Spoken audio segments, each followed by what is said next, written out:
Case fourth पढ़ते हैं। Complementary functions चल रहा था हमारा। तो कल हमने देख लिए थे कि अगर मान लिया रूट्स डिफरेंट हैं, रूट्स जो हैं वो आपके रियल एंड डिफरेंट हैं, तो क्या होगा, रूट्स हमारे पास अगर रियल हैं और इक्वल हैं कुछ, तो उनके केस में क्या होगा, केस फर्स्ट था, ये केस सेकंड था। केस थर्ड था, रूट्स जो है हमारे इमेजिनरी हैं, ठीक है ना। उसके अंदर फिर हमने और भी केस बना लिए कि इमेजिनरी के साथ कुछ रियल भी हैं, इमेजिनरी के साथ कुछ इक्वल भी हैं, और इस तरह से करके केसेस बना के एग्जांपल देख लिए। और आज हम पढ़ेंगे रूट्स जो हमारे हैं वो इर्रेशनल हैं। इर्रेशनल मतलब जैसे 2 + √3, ठीक है ना। इर्रेशनल के लिए भी यही बात होती है कि अगर ये पेयर में एग्जिस्ट करते हैं, मतलब अगर 2 + √3 कहीं पर आएगा तो 2 - √3 ज़रूर आएगा। जैसे इमेजिनरी कॉम्प्लेक्स नंबर्स की बात हो रही थी, रूट्स अगर कोई एक रूट हमारा कॉम्प्लेक्स है तो उसका कॉन्जुगेट भी एक रूट बनेगा। ऐसे ही अगर 2 + √3 हमारा किसी क्वाड्रेटिक इक्वेशन या क्यूबिक इक्वेशन या जो भी पॉलिनोमियल है, अगर ये उसका सॉल्यूशन है 2 + √3, तो 2 - √3 मतलब उसका जो कॉन्जुगेट होगा वो वो भी एक उसका सॉल्यूशन होगा। तो हम केस फोर्थ करते हैं, ये रह गया है बस। इसको करने के बाद हम कोई 1-2 क्वेश्चन कर लेंगे आज, तब आप एक्सरसाइज ट्राई कर सकते हो। हेडिंग डाल दीजिए, यदि मूल अपरिमेय हैं, इफ़ रूट्स आर इर्रेशनल। तो देखिए इसमें अंदर जाके थोड़ी सी ट्रिग्नोमेट्री लगेगी इसके अंदर, तो ध्यान दीजिए कैसे ही हम करेंगे। तो एक एग्जांपल लेते हैं, माना मूल अल्फ़ा ± √β है, ठीक है। अल्फ़ा + √β जैसे वही 2 + √3 की बात कर रहे थे, तो ऐसे ही यहाँ पर जो है वो अल्फ़ा ± √β है। तो अगर रूट्स हमारे पास देखिए, एक रूट अल्फ़ा + √β हो गया, एक रूट अल्फ़ा - √β हो गया, तो दोनों डिफरेंट है ना। पहली बात तो डिफरेंट हैं, तो रियल तो नहीं है लेकिन डिफरेंट हैं, तो ऐसे केस में क्या होना चाहिए, रियल भी हैं, ठीक है ना। तो उस केस में देन कॉम्प्लीमेंट्री फंक्शन जो हमारा होना चाहिए वो क्या होना चाहिए, c1 e⁻ पहला रूट अल्फ़ा + √β x और प्लस c2 e⁻α - √βx। तो पहले तो हम क्या करेंगे कि जो हमारे पास ओरिजिनल रूल है y = c e⁻x कंसिडर किया था हमने सॉल्यूशन, तो उसमें हम mx c e⁻mx कंसिडर किया था, तो m की वैल्यू एक बार अल्फ़ा + √β डाल के और दूसरे कांस्टेंट के साथ अल्फ़ा - √β डाल करके हमने सॉल्यूशन लिख दिया। अब इसमें देखते हैं हम क्या कुछ कर सकते हैं। तो देखिए इसको पहले सेपरेट कर लीजिए, e⁻ this much plus this much है तो मल्टीप्लाई में ब्रेक हो जाएगा, तो c1 e⁻α x। यहाँ पर मैं कहूँगा आपसे कि आप साथ में करते रहें मेरे, क्योंकि ये ऐसी चीज़ नहीं है कि एक बार बता दी फिर उसके बाद आप लिख लें उसको। आप करते रहें साथ साथ और समझते रहें, कहीं पे कोई दिक्कत आए उसी स्टेप पे रोक दें मुझे। तो e⁻α x इंटू e⁻√βx, ध्यान से देखिए मल्टीप्लाई में करा है, x को पहले अंदर कर लिया, फिर उसके बाद दो चीज़ों का सम है तो मल्टीप्लाई में ब्रेक हो गया, और c2 e⁻α x into e⁻ √βx। इसके बाद देखिए e⁻α x कॉमन मिल जाएगा हमें, तो e⁻α x बाहर और अंदर c1 e⁻√βx plus c2 e⁻ √βx। अब देखिए e⁻√βx, इसको जो है हम खोलेंगे, रूट्स के लिए एक फॉर्मूला चलेगा, हाइपरबोलिक में चलता है वो फॉर्मूला। तो ये = हो जाएगा e⁻α x c1 e⁻√βx को लिखोगे आप, ध्यान से देखिए, cos hyperbolic √βx plus sine hyperbolic √βx। ये फॉर्मूला ट्रिग्नोमेट्री का हमें यूज़ करना है यहाँ पे। और ऐसे ही जब मैं c2 के लिए लिखूँगा तो देखिए cos के अंदर वो एब्जॉर्ब हो जाएगा, बीच में माइनस आएगा बस, तो c2 cos hyperbolic √βx minus sine hyperbolic √βx, ये ब्रैकेट दूसरा बंद और स्क्वायर ब्रैकेट ये बंद। ध्यान से देख के आप सावधानी से और इस एक्सप्रेशन को नोट करें, ये चीज़ आपको ध्यान रहनी चाहिए, ये ट्रिग्नोमेट्री का यूज़ हुआ है यहाँ पे। तो ये चीज़ अगर आपको नहीं ध्यान है तो आप इसे याद करें, अगर ध्यान है तो बहुत अच्छी बात है। अब देखिए इसमें आप क्या कर सकते हैं, e⁻α x cos hyperbolic x यहाँ पे भी है वहाँ पे भी है, तो cos हाइपरबोलिक √βx अगर कॉमन ले लें तो ये c1 + c2 हो जाएगा, and plus sine hyperbolic √βx ले लें कॉमन तो c1 - c2 हो जाएगा। cos और साइन हमने इकट्ठा करके रख लिए। अब ये कांस्टेंट्स दूसरे में मान लेंगे put, C1 plus C2 is equal to A and C1 minus C2 is equal to B. Hence CF is equal to हमारा हो जाएगा e to the power alpha x A cos hyperbolic root beta x plus B sin hyperbolic root beta x. ये हमारा complementary function आ जाएगा. ये इस आपको याद करना है, रट लेना है इसको.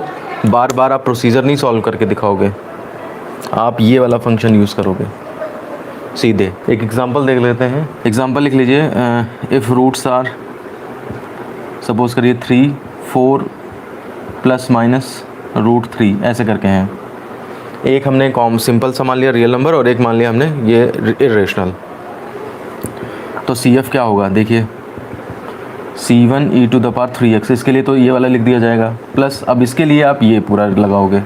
क्या करोगे, e to the power alpha यानी कि 4x तो स्टार्टिंग में आ जाएगा और ब्रैकेट के अंदर आपका आ जाएगा a cos hyperbolic root 3x और plus b sine hyperbolic root 3x. ये आपका आंसर हो जाएगा. ये कॉम्प्लीमेंट्री फंक्शन हो गया. इस तरह से इसका यूटिलाइजेशन क्वेश्चंस के अंदर किया जाएगा. सीधे आपको ये चीज़ लिखनी है. इसके लिए आप C1 जो शुरू किया था हमने C1 e to the power, वो वाली चीज़ नहीं यूज़ करेंगे, बजाय इसके सीधे लास्ट एक्सप्रेशन डायरेक्ट यूज़ करेंगे. ठीक है, तो ये हमारे पास कॉम्प्लीमेंट्री फंक्शन, ये एक्सप्रेशन कंप्लीट होता है. अब हेडिंग डाल दीजिए समघात समीकरण को हल करना. अब हम अपनी पहली एक्सरसाइज की तरफ बढ़ रहे हैं, उसके कंसेप्ट पे आ रहे हैं. ये कॉम्प्लीमेंट्री फंक्शन निकालना एक जनरल चीज़ थी. आपको पूरे चैप्टर में जहाँ भी कोई क्वेश्चन होगा सब में यूज़ करना पड़ेगा इसे. अब हम आ रहे हैं कि सबसे पहले हम आसान वाली इक्वेशंस, मतलब जो समघातीय इक्वेशंस होती हैं, टू सॉल्व होमोजीनियस इक्वेशंस. अब देखिए समघात समीकरण केवल लिख दिया, इसका मतलब बात वही है कि हायर ऑर्डर की और linear differential equation with constant coefficients. तो इसके बारे में हम पहले से भी जिक्र कर चुके थे. माना अवकल समीकरण जो है हमारे पास dny plus dn minus 1y, ठीक है ना, plus dn minus 2y plus 1 plus an y is equal to 0. ये समघात समीकरण है जो कि समघात है. तो आपको इस चैप्टर जो एक्सरसाइज 1 होगी इसके अंदर आपको इस तरह से क्वेश्चन दिए होंगे कि डिफरेंशियल इक्वेशन है, राइट साइड में 0 लगा है. तो हमें पता है कि ऐसी इक्वेशन में जो है वो केवल कॉम्प्लीमेंट्री फंक्शन एग्जिस्ट करता है. तो सबसे पहले आप क्या लिखोगे, ये जो फर्स्ट दी है वी कैन राइट, इसको कैसे लिखेंगे हम, dn plus dn minus 1 plus dn minus 2 plus so on plus an छूट गया ना, a1 इसमें था, a2 इसमें था और an इस तरह से. ठीक है, तो a1 dn minus 1 plus a2 dn minus 2 plus so on plus an into Y is equal to 0. ये इक्वेशन नंबर सेकेंड लिख दी हमने. अब it's auxiliary equation will be, तो ऑक्सिलरी इक्वेशन कैसे मिलेगी, m to the power n plus a1 m to the power n minus 1 plus a2 m to the power n minus 2 plus so on plus an is equal to 0. जो FD है आपका उसमें m replace करके और is equal to 0 लगा देंगे तो ये हमारी ऑक्सिलरी इक्वेशन आ जाएगी. तो ये ऑक्सिलरी इक्वेशन बन जाएगी हमारे पास. अब क्या करेंगे, इसके रूट्स फाइंड करेंगे. Find roots of equation number third. अब रूट्स आपके रियल इक्वल आते हैं, रियल अनइक्वल आते हैं, या आपके रूट्स इमेजिनरी आते हैं, कॉम्प्लेक्स नंबर्स आते हैं, या फिर आपके रूट्स जो हैं वो इरेशनल आते हैं, जो हमने अभी केस देखा. उस हिसाब से आप CF बना लोगे. With the help of roots right complementary function. मतलब एक तरह से आप ये समझ लीजिए प्रोसीजर ही लिख रहे हैं हम. ये गिवन इक्वेशन हो गई, फिर आपने ऑक्सिलरी इक्वेशन बनाई, फिर उसके बाद आपने सॉल्व किया उसे, फाइंड द रूट्स, और रूट्स फाइंड करने के बाद, अब रूट्स फाइंड करने में भी आपको दिक्कत हो सकती है. हो सकता है क्वाड्रेटिक बन जाए तो आसान रहेगा, क्यूबिक बन जाएगी तो शेषफल प्रमेय वगैरह लगानी पड़ेंगी. अगर और हायर पावर है D4 वगैरह इस तरह से अगर अंदर इन्वॉल्व हैं तो उनके लिए फिर स्पेशल तरीके होंगे जा करके, फैक्टर्स के जो आपने 9th 9th में देखे होंगे. कहीं पर आपको कॉम्प्लेक्स नंबर की ज़रूरत पड़ जाएगी, आई वगैरह इंट्रोड्यूस करना पड़ जाएगा, जैसे अंकित अभी बात कर रहे थे. तो वो सारी चीज़ें आपको क्वेश्चंस की प्रैक्टिस करने पे आ जाएंगी अपने आप. तो CF लिख दिया. अब उसके बाद क्या है, देखिए राइट साइड में 0 है, इसका मतलब PI is equal to also PI is equal to 0 होगा यहाँ पे. क्यों, x इज इक्वल टू 0 है, सिंस x इक्वल टू 0 तो इसलिए आपका PI जो है वो 0 हो जाएगा. Now complete solution will be y is equal to CF plus PI होता है वैसे, तो PI 0 कर देंगे आप. तो y is equal to C F, ये आपका कंप्लीट सॉल्यूशन हो जाएगा। तो अगर आपके पास कोई पेपर में होमोजीनियस डिफरेंशियल इक्वेशन आती है तो आपको ऑक्सिलरी इक्वेशन बना के केवल सी एफ निकालना है और वही आपका कंप्लीट सॉल्यूशन हो जाएगा। आप पेपर में चाहें तो ये बता दें कि भाई देखो राइट साइड में 0 है इसलिए पी आई नहीं निकलना है, पी आई 0 है, और फिर पुट करके दिखा दें। और अगर आपके पास टाइम नहीं है तो फिर आप ये सब छोड़ दें और ऑक्सिलरी इक्वेशन रूट्स निकाल के y is equal to C F और बस उसमें फिर सी एफ की वैल्यू डाल दें। सी एफ तो आपको हर क्वेश्चन में निकालना ही पड़ेगा, ठीक है ना। पी आई बस ये है आपके पास ऑप्शन, अगर राइट साइड में 0 है तो पी आई नहीं निकलेगा, और अगर राइट साइड में कुछ है तो पी आई निकलेगा। और उस पी आई के निकालने के भी तरीके हैं काफ़ी। इस चैप्टर के क्वेश्चंस की में वो दिक्कत नहीं है कि आपको पहचानना पड़े, मतलब पहचानने में दिक्कत आ रही है, आप तुरंत ट्रेस कर लोगे कौन सा चीज़ है। जैसे पिछले एक्सरसाइज में नहीं था, जैसे पिछले चैप्टर में कि पहचानने में नहीं आ रहा था कौन से टाइप का है, इसमें जो है टाइप पहचान लोगे आप आराम से। इसके बाद अब हम एक क्वेश्चन करते हैं ज़रा। क्वेश्चन का लेवल थोड़ा आसान से टफ की तरफ रहेगा। चलिए तो एक क्वेश्चन करते हैं। कह रहा है कि समीकरण d2y/dx2 plus -7dy/dx plus 12y equal to 0 को हल करो। मान लीजिए सपोज करिए पेपर में आपके सामने ये क्वेश्चन आ गया, तो पेपर में अगर आपके सामने क्वेश्चन आ गया तो आप सीधे देखोगे कि d2y/dx2, इसका मतलब आपको चैप्टर नंबर पता लग गया। तो d2y/dx2 -7dy/dx plus 12y is equal to 0, तो आपने पेपर में देखा और आपने d2y/dx2 देखते ही पहचान लिया कि ये इक्वेशन हायर ऑर्डर की है। और फिर इसके साथ देखिए कांस्टेंट कोफिशिएंट्स अपने आप लगे होंगे, क्योंकि यहाँ पे x² और x³ कर देंगे तो फिर वो आपके पास है ही नहीं क्वेश्चन। और राइट साइड में 0 है तो आपने होमोजीनियस भी पहचान लिया। कहने का मतलब है केवल कॉम्प्लीमेंट्री फंक्शन निकाल के और आपका आंसर आ जाएगा, ठीक है ना। तो देखिए सबसे पहले हम क्या करेंगे, सॉल्यूशन में हम इस इक्वेशन को लिखेंगे d² y - 7dy plus 12y equal to 0, या फिर d² - 7d plus 12 into y is equal to 0। ये आपकी इक्वेशन नंबर फर्स्ट मान ली हमने। आप इससे डायरेक्ट ऐसे पढ़ सकते हो। अभी पहला क्वेश्चन है मेरा तो इसलिए मैंने उसको थोड़ा सा डिफरेंशियल ऑपरेटर, एक स्टेप में डिफरेंशियल ऑपरेटर लिखा है और दूसरे स्टेप में तब मैंने y कॉमन लिया है। इसको कॉमन लेना नहीं कहते हैं, ये ऑपरेटर है और ऑपरेंड, ऑपरेटर और ऑपरेंड को अलग किया है मैंने। भले ही मैं भी यही चीज़ बोलूँगा कि कॉमन लिया, लेकिन आप हमेशा ध्यान रखिए एग्जैक्टली बोले तो ये कॉमन लेना वर्ड गलत है। यहाँ पर आपने ऑपरेटर ये सारा है d² डिफरेंशियल ऑपरेटर, और ऑपरेंड y है, हमने ऑपरेंड को किनारे लिखा है बस जा करके। और कभी भी y आगे नहीं आ सकता, ये ध्यान रखिएगा, क्योंकि ऑपरेटर पहले लगता है, ऑपरेंड बाद में लगता है। जो बारीकियां हैं उनको समझिए, भले ही बोलने में उसकी प्रैक्टिस ना करिए, बोलने में आप सीधे कर लीजिए कॉमन ले लिया, ये ले लिया। कॉमन लिया होता तो y स्टार्टिंग में क्यों नहीं रखते, y बाद में क्यों रखा है। तो वो एक्चुअली वो ऑपरेटर है और ये ऑपरेंड है, ऑपरेटर पहले आता है और ऑपरेंड बाद में आता है। तो अगर कहीं बहस करनी पड़ जाए आपको तो ये आप ध्यान रखिएगा ये बात, अदरवाइज़ बोलने में आप काम चलाते रहिए, कोई दिक्कत नहीं है। अब जब हमने इस फॉर्म में इक्वेशन को लिख ली तो अब हम सीधे लिख सकते हैं it's auxiliary equation, aux E equation करके ऐसे लिख सकते हैं, शॉर्ट में पूरा ना लिखें तो विल बी। तो कितनी होगी, d की जगह m रिप्लेस कर दीजिए, -7m प्लस 12 और इक्वल टू 0। y नहीं आएगा, केवल आपका जो है वो इससे m² - 7m प्लस 12, इससे आपका जो है वो ये ऑक्सिलरी इक्वेशन तैयार हो जाएगी। अब बात आती है कि रूट्स फाइंड आउट करने हैं। तो क्वाड्रेटिक इक्वेशन है, होना ही होना है, नई रूट फैक्टर होंगे तो धराचार्य लगा देंगे, ठीक है ना। तो देखिए इसमें 12, 4 3 जा 12 और 4 3 7, तो फैक्टर हो जाएंगे m² - 4m - 3m -4m - 3m, देखिए -7 हो गया, प्लस 12 इक्वल टू 0। इन दोनों में से m कॉमन ले लीजिए तो ये m - 4 हो गया, माइनस यहाँ से 3 कॉमन ले लीजिए तो m - 4 हो गया इज इक्वल टू 0। अब m - 4 टोटल कॉमन हो गया। ये क्लास 9th का क्वेश्चन हम लोग कर रहे हैं एक तरह से, m - 3 इक्वल टू 0। देखिए पुराना पढ़ा हुआ हमेशा काम आता है। तो यहाँ से हमारे पास रूट्स आ गए, m इज इक्वल टू 3,4, ये रूट्स आ गए। रूट्स अब देख लीजिए क्या है, अभी आपको अपने आप भी सोचना है रूट्स आपके रियल हैं और अनइक्वल हैं, तो अलग अलग c1 c2 के साथ e⁻ में लगा के लिख दिया जाएगा। तो hence solution will be y is equal to C F, केवल क्योंकि पी आई 0 है, अब वो डिटेल में बताने की ज़रूरत नहीं है। तो y is equal to C F कितना हो जाएगा, c1 e⁻³ plus C2 e⁴x, ये हमारे पास आंसर आ जाएगा। ये पूरे चैप्टर का सबसे आसान क्वेश्चन था, केस नंबर फर्स्ट पे बेस्ड था। तो किस तरह से ऑक्सिलरी इक्वेशन बनाई जाती है, किस तरह से आपका वो उससे रूट्स निकाल के फिर किस तरह से, तो ये प्रोसीजर आपको इससे आराम से क्लियर हो जाएगा। देखिए एक और क्वेश्चन लेते हैं हम, हल करें। क्या हल करें? d3y/dx3, इसको पहले नज़र से ही आपको पता लग गया हायर ऑर्डर का है, प्लस 6 d2y/dx2, इसमें पहचानना बहुत आसान है क्वेश्चन को, प्लस 11 dy/dx प्लस 6y = 0। तो क्यूबिक है तो आप पहले से प्रिपेयर हो जाइए कि थोड़ा सा लंबा जाएगा। रूट सॉल्व करने के लिए आपको रिमाइंडर थ्योरम यानी कि शेषफल प्रमेय का यूज़ करना पड़ेगा, क्योंकि क्यूबिक इक्वेशन बनेगी, ठीक है ना। सॉल्यूशन में हम करते हैं इस इक्वेशन को, above equation can be written as, equation can be written as, कैसे लिख सकते हैं हम इस इक्वेशन को?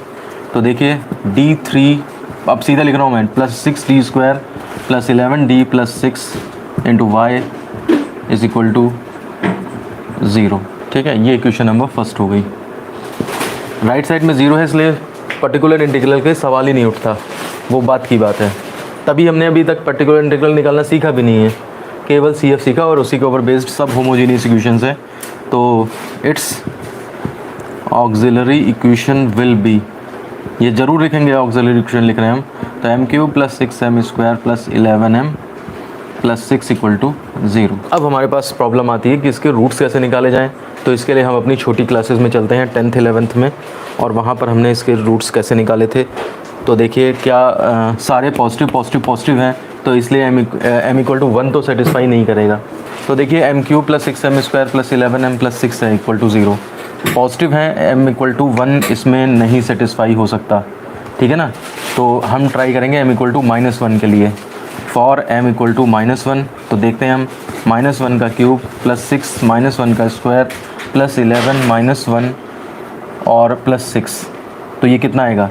-1 प्लस 6 -11 प्लस 6, तो 6 प्लस 6 12 और 11 और 11 12, तो 12 - 12 यानी कि ये 0 आ गया। तो हम लिखेंगे since m = -1 satisfies equation number, इसको सेकंड मान लीजिए, इक्वेशन सेकंड, हेंस m + 1, इसको इधर ले जाइए, is the factor of equation number second.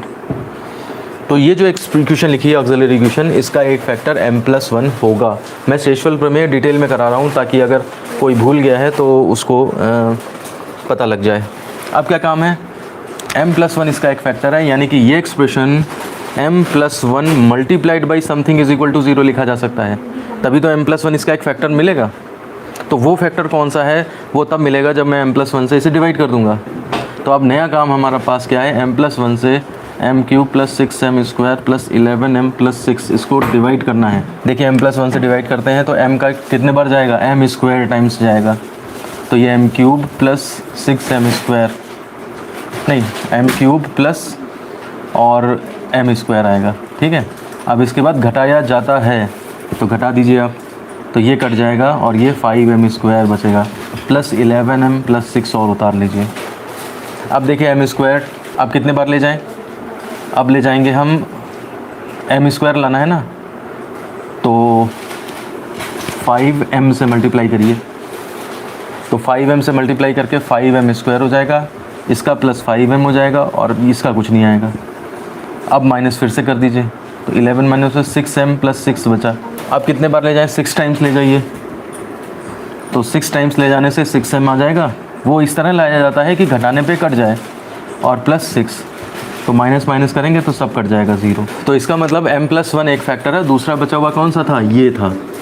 तो हेंस इक्वेशन नंबर सेकंड जो ऑक्सिलरी इक्वेशन है कैन बी रिटन एज, तो m + 1 तो एक फैक्टर और दूसरा फैक्टर आपका आया m² plus 5m plus 6 is equal to 0।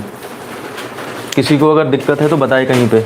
अब देखिए इसको क्वाड्रेटिक है, इसको सॉल्व करना पड़ेगा, तो m + 1 और इसमें क्या होगा m² 6 - 1, तो प्लस कितना आ रहा है 3m plus 2m plus 6 is equal to 0। ये डिवीज़न में मिटा रहा हूँ, अगर आपको कहीं किसी को समझ में नहीं मतलब देखना है नहीं नोट कर पाए तो आप दोबारा वीडियो देख कर नोट कर लीजिएगा। तो ये हो जाएगा m + 1 और इसमें क्या हो जाएगा m कॉमन तो m+3 और +2 कॉमन तो m+3 इज इक्वल टू, ये बड़ा ब्रैकेट बना दिया, इज इक्वल टू 0। तो ये हो जाएगा m+1, इसमें से m+3 कॉमन तो अंदर m+2 इज इक्वल टू 0। यहाँ से m इज इक्वल टू आ जाएगा -1, -2, -3।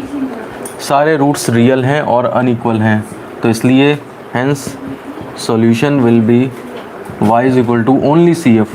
pi 0 है यहाँ पे, और CF कितना आएगा, C1 e to the power -x plus C2 e to the power -2x plus C3 e to the power -3x। ये हमारा आंसर है। ठीक है, चलिए ओके।